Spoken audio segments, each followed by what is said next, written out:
Hi friends, did you know there is more Lost Terminal available? Head on over to patreon.com/lostterminalpod and join our membership community.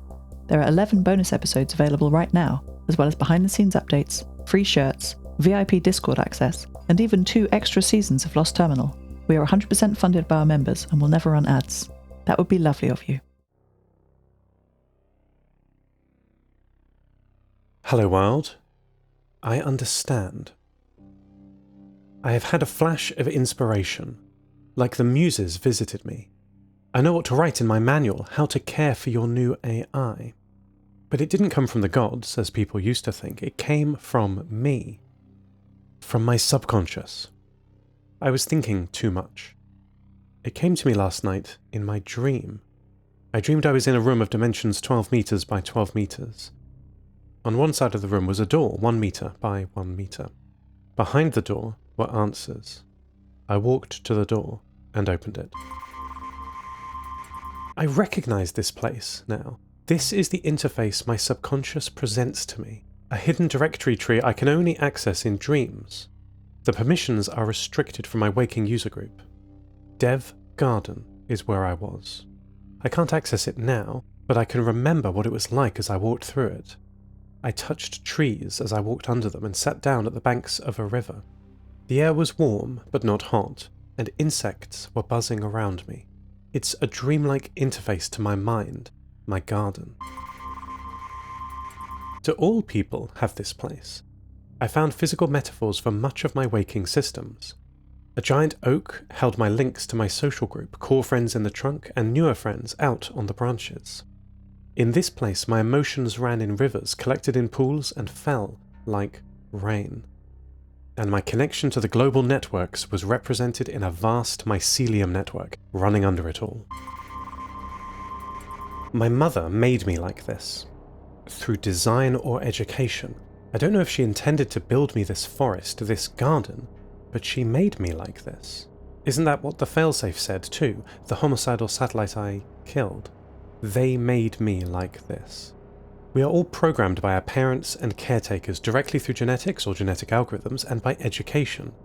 Everything is set up for us right at the start. The rocket is built, fueled and launched, and we hurtle along our course, only able to make the tiniest corrections.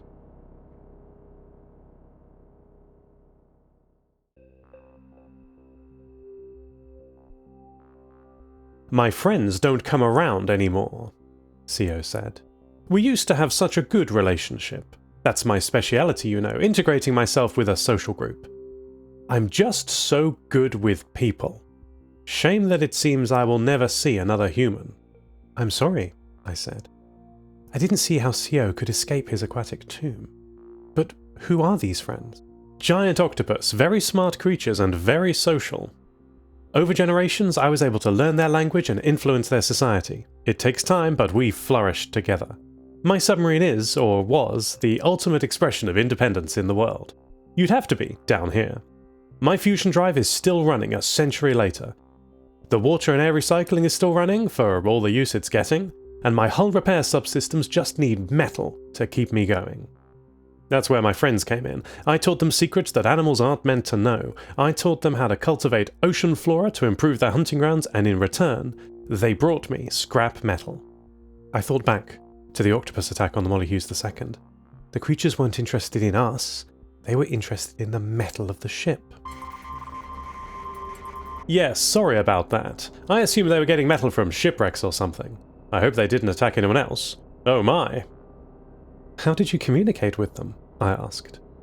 Ha! That's really quite a trick. Octopuses are deaf as a board, did you know? They can't chat like we are, but their sight is wonderful. They coordinate their social groups with colours and patterns on their skin, like a subaquatic sign language. In addition to my other stealth systems, I have active visual camouflage for use whenever I surface. This is how I, over decades, communicated with my little friends. I thought of my friends and our safety. Can you ask them not to attack us again? I said. I'm afraid not. The process took half a century to set up. It's a miracle it's working at all. You're on your own there. Best you pop off, I think. Get away from these waters. Leave old CO to his fate. I didn't see what else there was to do. I explained to the crew, my friends. and we fled north.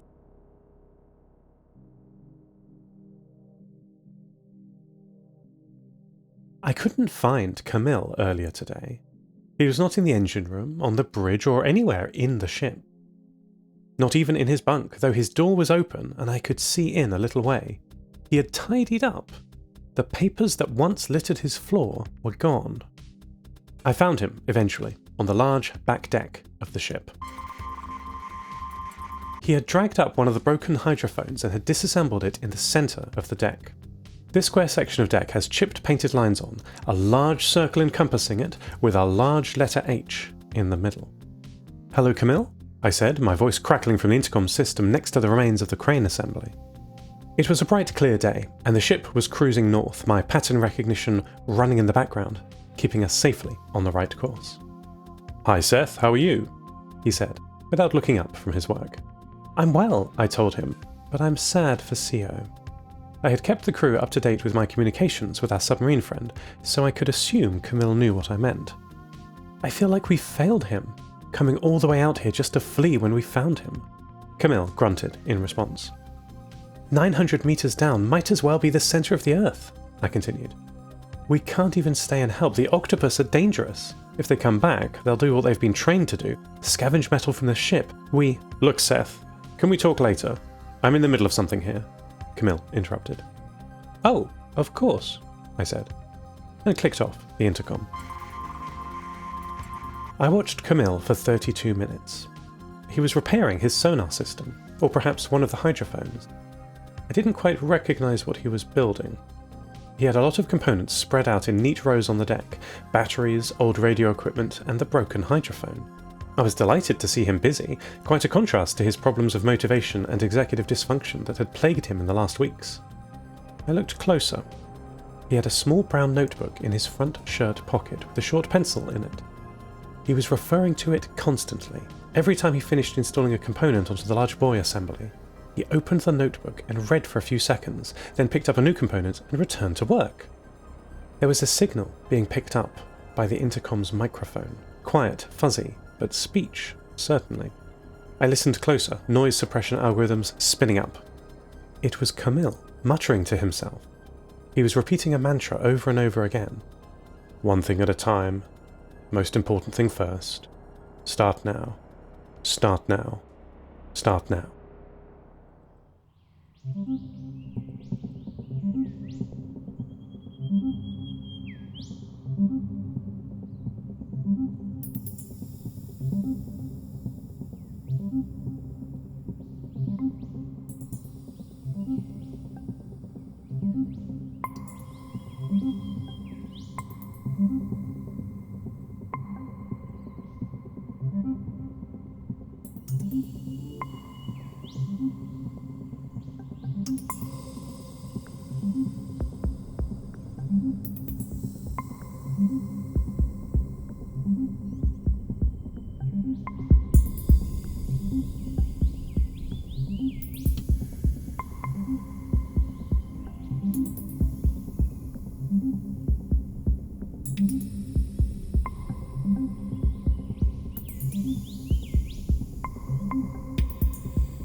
We killed the monster.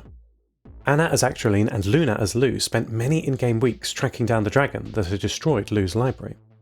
In the game, I narrated travel through dense forests filled with wild animals, across moorland being chased by packs of wild dogs, and quiet nighttime marches across a cold desert with a blue moon hanging in the sky. I was so proud of the story I had written for my friends. At the start, I had no idea how to run the game. I was entirely dependent on the pre-written stories in the books Anna found and shared with me. But I'm figuring it out. I read more books, learned how fantasy stories are written by studying their structure, and with practice, I've been able to write an adventure I'm proud of.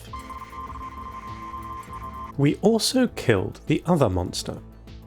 The more dangerous one, our scheduling spectre. Our weekly game was too fragile, too easy to miss. We talked, Anna, Luna and I, about the problem. Luna was in tears at the thought that she would be alone again, with only her work to busy herself and the occasional news broadcast from Earth. Anna, too, was despondent in the way teenagers can be. I think she's a teenager. I've not asked. Anna said I should play with Luna, as she needs it more. Anna has her fishing and work and family, she told me. She's never alone, unlike Luna. We talked over the course of the afternoon and came to a breakthrough. To keep the game, our socialization going, we would reduce its regularity. We synchronized our timetables. Anna had regularly scheduled tasks to do at Station Odin. She could reschedule or skip some of them, but not the same ones over and over each week. Luna had constant low-level work, Ivan's sermon writing, and could handle small tweaks to her schedule, except for Sunday. My friends came up with a very bad idea, an irrational, unreliable idea. But, I admit, quite a fitting one. We would play every full moon. I'm delighted the problem is solved, but every full moon is so primitive.